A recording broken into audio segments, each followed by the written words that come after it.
1, 2, 3, 4, 5, 6, 7, 8, 9. And I need these. Okay.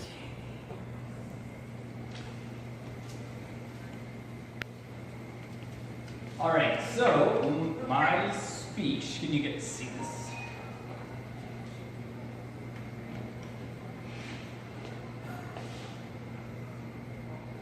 Okay, so my speech is titled How to Find Your Soulmate and Live Happily Ever After, or alternatively, Unsolicited Relationship Advice from a Total Stranger the Longest 5 to 6 Minutes of Your Life. So, a little bit about me. My name is Kyle Kirk. I'm 29 years old, and I might be the luckiest person alive because I found and married my soulmate.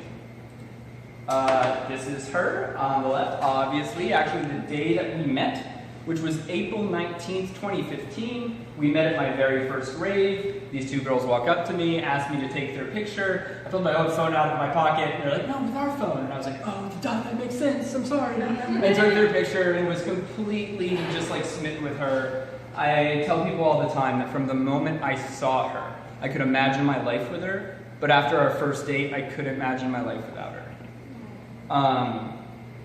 But so yeah, then a year later we got married at EDC Las Vegas. Again, we like to keep things raving and DJing and stuff like that. So again, another rave.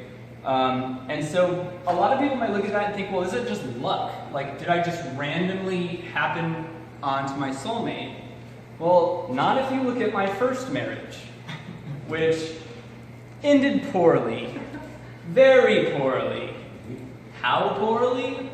She picked up an end table and attacked me with it when my back was turned, leaving me with 2 black eyes, a broken nose, cracked ribs, and 16 stitches. Wow.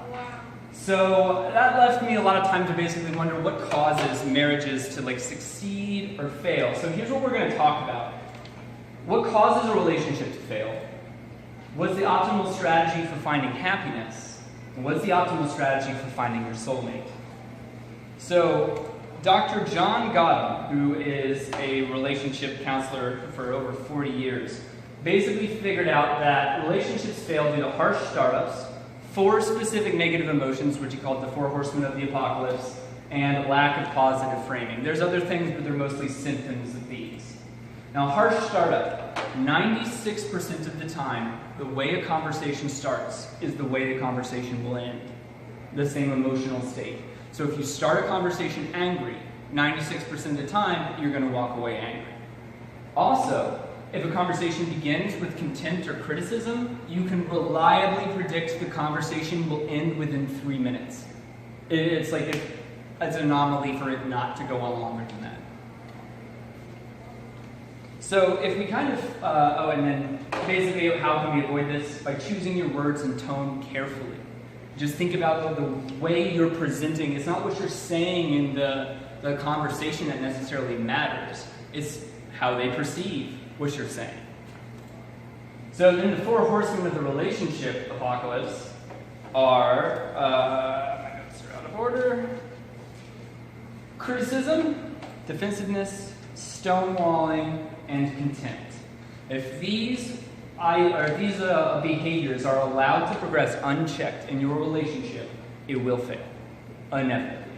So if you're feeling these emotions, if you're feeling contempt or critical or defensive, or you're just not answering the other person, you need to work together and talk to your partner about these things. And then the last one is the lack of positive framing. Essentially, happy couples remember hard times and they think about the teamwork they put into it to succeed together. Where unhappy couples fail to see the work that was done together and just harbor grudges and resentments that keep resurfacing years and years and years. But so what should you do if you see those things in your relationship? Obviously try to fix them.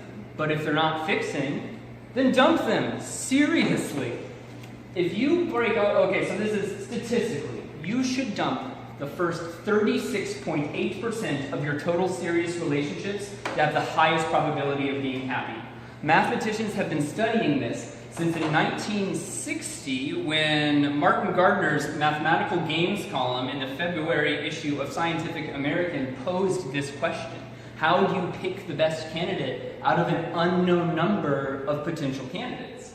Well, apparently this trick, 36.8%, seems to work. They called it the secretary problem or the wife problem. So if we start thinking about relationships more of like a gambling game rather than a relationship, to have a happy marriage, you want to choose the first person who is even slightly better than the first 36.8% of your total candidate pool.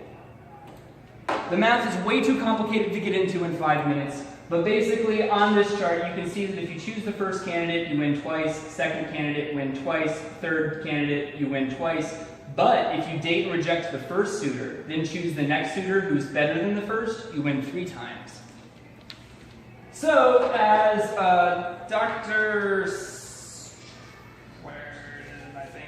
Dr. Hannah Fry put it, my darling husband, you are marginally less terrible than the first 37% of people I dated. Okay, so basically what I'm saying is that it's okay to end relationships. People who have found their soulmate had to go through a lot of breakups first. Stop believing that ending a relationship is failing. It's not failing. You're narrowing down your search criteria. And no relationship is always better than a bad relationship. And so the harsh truth that I have to give is that the only common factor in all your previous failed relationships is you. The cold hard truth is that some of you will be single forever. I know it's not something you want to hear, but it's something you need to accept, because the moment you accept that fact, your odds increase to 60.7% of finding your soulmate. And that's because of Minoru Sakaguchi proved that with a larger sample size and changing the betting strategy, we can improve our odds to 60.7, but you have to, so if the first 36 aren't good, don't settle. Wait. By changing your strategy, you'll now have better odds than a coin toss. And I'm out of time. Essentially, don't give up. And so what should we take away from this? Marriages fail due to harsh startups. Don't settle with almost happiness. And the math is in your favor as long as you keep trying.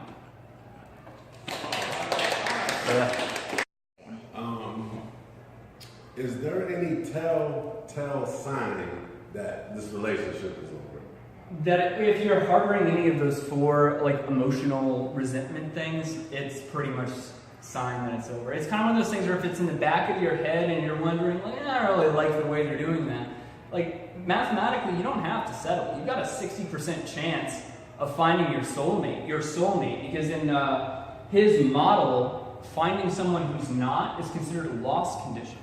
So only finding your soulmate is considered a victory. But saying single's considered a draw. So as long as you're willing to draw, you can change your betting strategy, which just means start picking candidates after you've gone through 60% of your dating pool. So about 36.7% would mean around your mid to late 20s, early 30s is when you should be looking for a happy marriage, and then longer if you're looking for your soulmate. Yeah. Please put it on the end. I messed up the time because I was so enthralled in the presentation. Oh, yeah.